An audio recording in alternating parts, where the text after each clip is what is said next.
enak nggak jadi petani? Kalau saya jawab ya enak kali lah. Kenapa nggak dari dulu jadi petani? Jadi petani ini kawan-kawan, pikiran kita tenang, ya kan?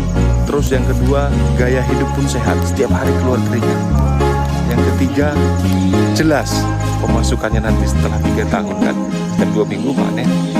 Yang paling penting itu nikmat yang tidak bisa dibayar pakai apa-apa, nikmat kesehatan kawan-kawan.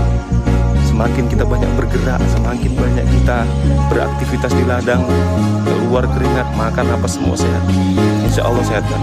Nikmat kesehatan itulah yang nggak bisa diukur pakai apapun kawan-kawan.